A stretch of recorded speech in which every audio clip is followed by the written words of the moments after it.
Harley Davidson ini dibangun oleh salah satu bengkel yang begitu aktif membangun motor custom, Baru Motorsport di Palmerah, Jakarta Barat. Modifikasinya cukup ekstrim dan memperkenalkan sosok Sentinel sebagai karya modifikasi yang cukup energik dengan nuansa sporty. Dengan basic style dari American Pro Street, Harley Davidson Road King Twin Cam ini, ubahan modifikasinya cukup masif.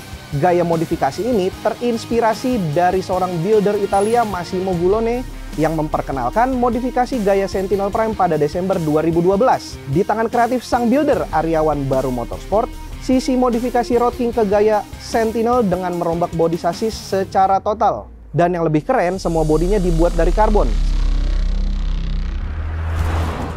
Halo Black Pals, kembali lagi di Two Wheelers. Hari ini kita akan ngobrol-ngobrol bersama Bro Alban dari Baru Motorsport. Wis, gue bingung mesti gimana. Gak apa-apa, gaya aja. Ya, santai aja, santai. Mau tiduran gini juga boleh. Halo Black Pals, gue Alban dari Baru Motorsport. Seneng banget nih rasanya bisa balik lagi ke Black Experience setelah sekian lama. Nah, di belakang gue ini ada salah satu motor garapan dari workshop gue, yaitu Baru Motorsport. Basicnya itu Harley Road King Twin Cam, kita bikin American Pro Street. Kita namakan motor ini Sentinel.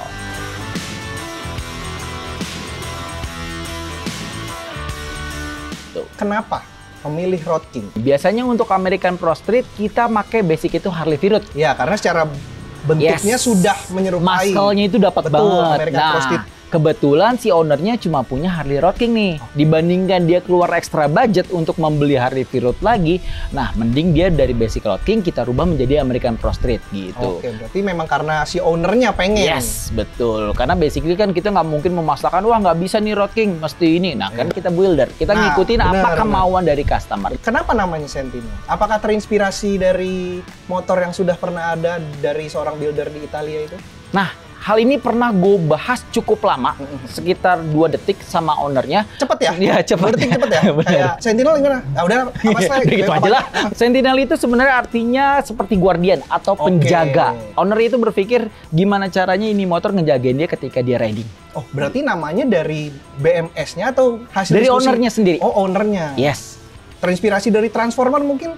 Karena di Transformer juga ada Sentinel Prime, dia penjaga, ya, penjaga galaksi memang. Ya. Jadi mungkin ada inspirasinya. Gue malah baru tahu, Pak. Kebetulan saya suka nonton, gitu dan banyak waktu luang untuk nonton.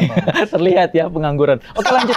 Pertama kali ngelihat si Sentinel ini, Harley Davidson Road King, yang diubah secara ekstrim menjadi American Pro Street. American Pro Street itu kan ciri khasnya adalah rek depan yang maju ke depan, ditambah dengan bodi belakang yang lebih gambot. Nah, bodi karbon full satu set yang dibuat dengan aksen merah menambah kesan mewah, tapi juga gahar dan berototnya itu sangat ditonjolkan.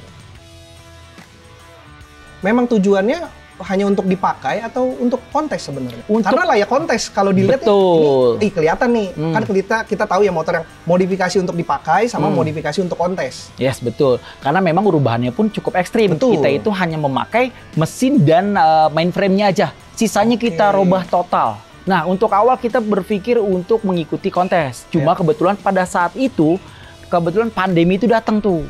Alhasil semua kontes nggak ada yang jalan. Betul, nah, acara kan semua pospon. Betul. Nah, akhirnya mau nggak mau ini motor cuma jadi buat San Morian ataupun buat pajangan aja. Selain untuk ya digunakan sesekali mungkin, tapi fashionnya juga dapat juga. Ya. Dan yang pasti motor-motor buatan dari Baru Motorsport semuanya itu layak pakai, layak jalan. Jadi nggak cuma tampilannya keren, tapi beneran bisa dibawa jalan. Ketika itu dibutuhkan, masih oke ya. Maka itu kita tetap perhatikan seperti kayak sen, lampu spion, terbalik ya. Kayak lampu sen, spion segala macam gitu. Karena memang untuk pangsa pasar ataupun pangsa si kontes American Pro Street untuk kelasnya itu memang segmented nih. Betul. Biasanya kalau misalkan American Pro Street minimalnya itu 3 motor kita itu pasti juara kita. Iya. Minimal gitu. 1 masuk lah. Minimal 1 udah pasti lah. Iya.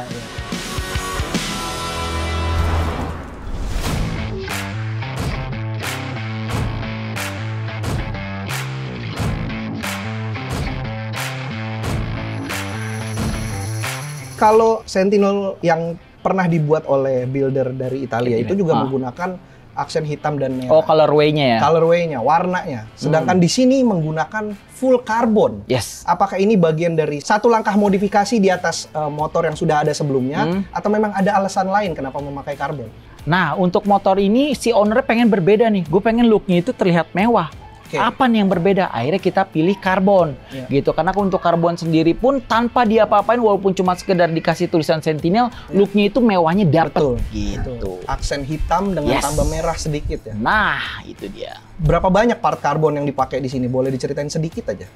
Untuk part karbonnya sendiri kita pakai di bagian spak door depan, cover headlamp, tangki, undercrowl untuk yang melindungi si oil cooler, oil tanknya, terus juga untuk bagian tengah sini dan spakbor belakang. Oke, berarti memang secara body satu set full ya? Hampir semua full. Nah, untuk tulisan Sentinel sendiri pun sebelumnya itu berwarna gold karena kita pakai basicnya itu gold leaf.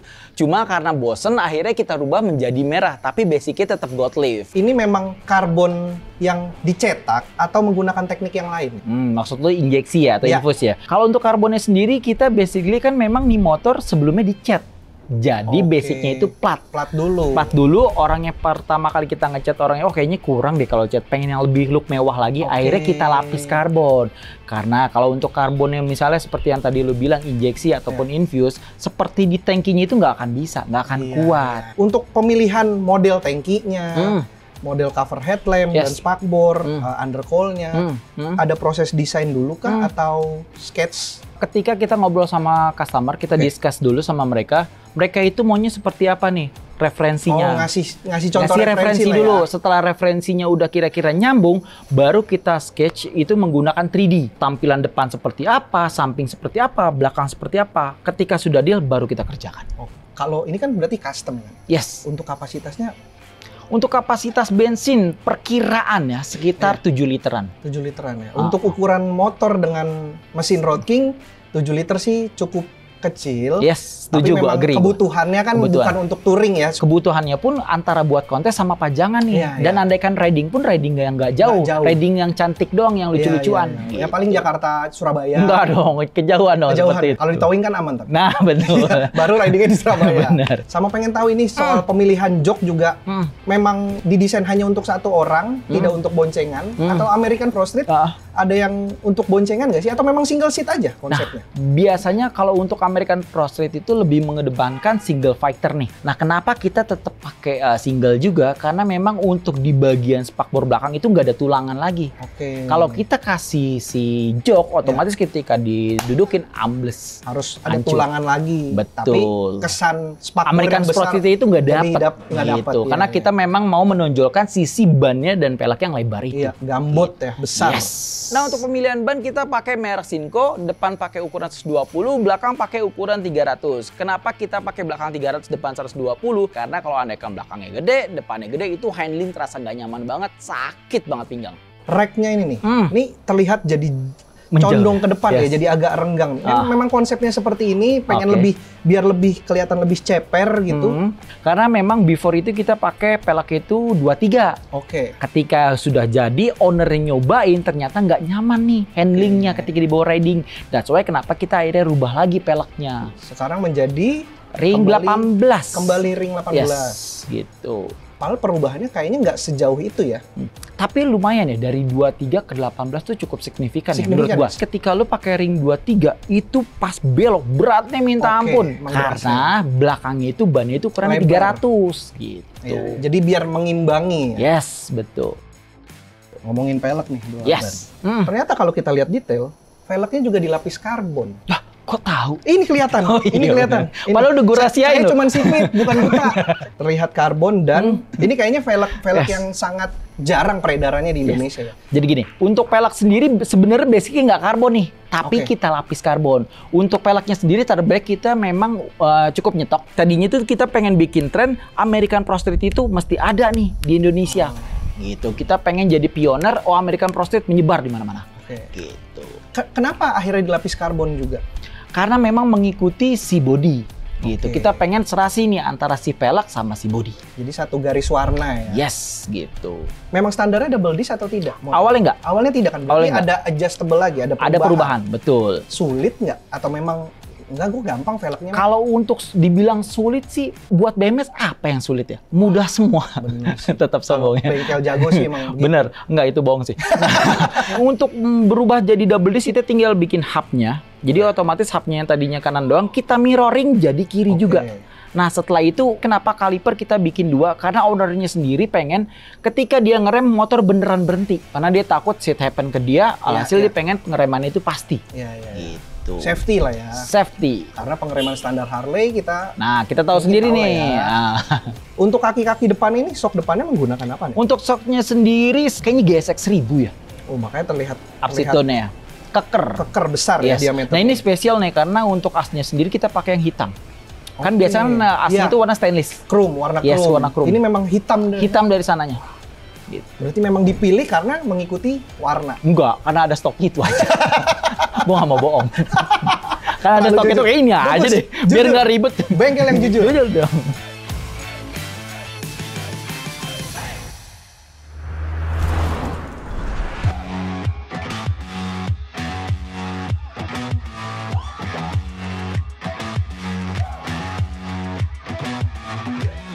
Habis dari body-body, kita sekarang turun ke mesin. Mesin. Iya, ketebakan. Karena saya gini tangannya, kalau saya ke atas kan kemana? Mesinnya ini kan twin cam dan masih standar, tidak ada pengupgradean? Nggak ada. Untuk pengupgradean mesin pun untuk performance ya, kita cuma rubah di bagian air filter, kita pakai Arlenas. Dan untuk knalpot kita rubah menjadi full titanium dari Kawahara. Minor aja ya berarti? Yes, karena memang seperti yang tadi gue bilang, ini kan motor bukan untuk drag, bukan untuk balap, bukan untuk touring, hanya untuk sekedar pajangan dan kontes aja. Dan jalan-jalan jadi cantik. Betul. Jadi otomatis kita rubah minor-minor aja nih untuk sektor mesin gitu. Mesinnya kan standar. Yes, betul. Dalemannya tidak diubah. Tidak diubah. Tapi di luarnya diubah kelihatannya ya. Yes, untuk tampilan ya. Tampilan. Yes, betul. Untuk tampilan sendiri kita powder coating dengan livery tone warna itu merah dan hitam. Karena memang untuk tulisan sentilnya itu merah, maka itu kita bikin di mesin itu ada aksen merahnya nih, biar seimbang atas bawah. Karena kalau andaikan kita bikin full black itu kayaknya mati deh. Iya, warnanya gitu. Ya. Terlalu gelap. Yes, betul. Kalau kita lihat ke sebelah kiri, yes, primerinya jadi yang open belt. Awalnya rantai jadi open belt. Ada alasan khusus kenapa diubah jadi open belt? Sebenarnya kita bikin open belt supaya terlihat lebih looknya itu lebih gahar, lebih muscle gitu. Dan pemilihan belt karena memang kalau untuk beltnya sendiri pun suaranya biasanya lebih teredam ya, lebih halus, karena dari karet gitu. Untuk endurance-nya pun oke kok untuk karet. Perawatannya susah nggak dengan open belt seperti itu?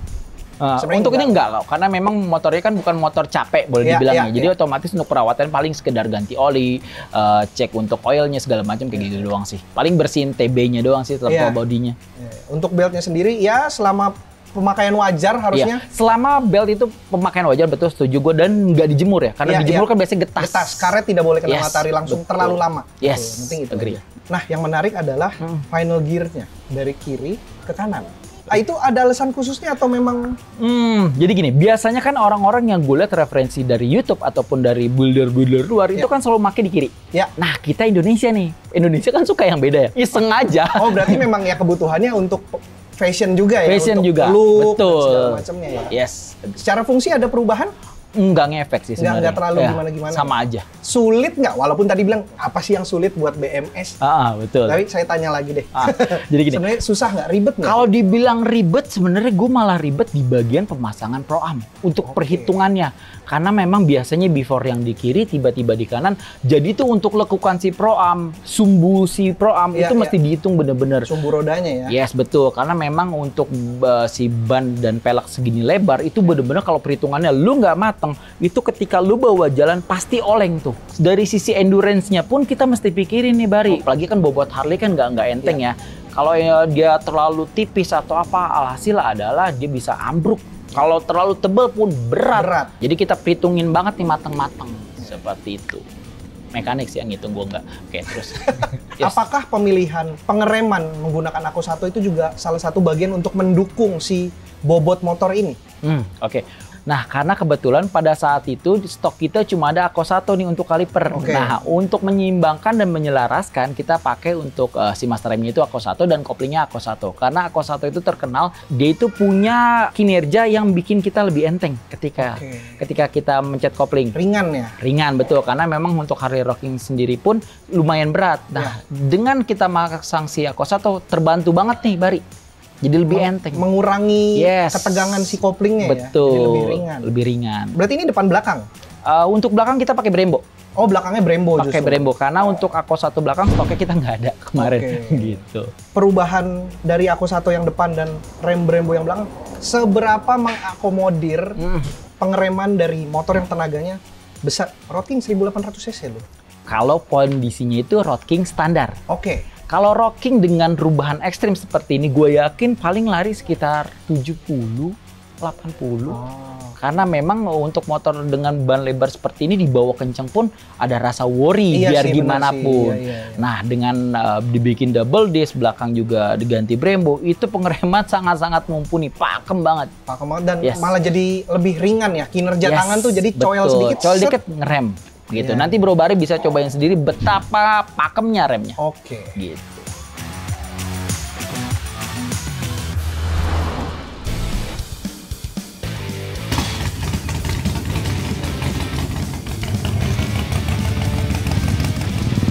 Sesuai dengan obrolan sama Bro Alban tadi, memang motor ini Harley yang fun to ride lah.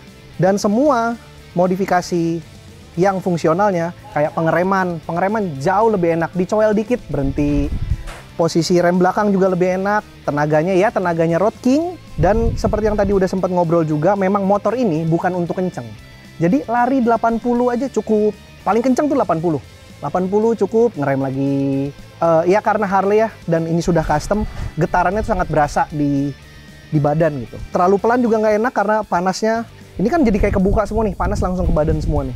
Sisanya semuanya menyenangkan. Paling kalau untuk yang nggak biasa main American Pro Street, agak bingung di awal-awal untuk belok. Roda belakangnya gede banget bos.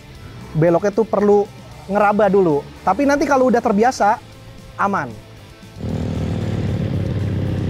Dari proses pembuatan motor ini dari awal sampai akhirnya selesai, butuh berapa lama bro? Untuk text time itu sekitar 4 bulan sampai 5 bulanan. Yang bikin lama sebenarnya itu nunggu part-partnya datang nih.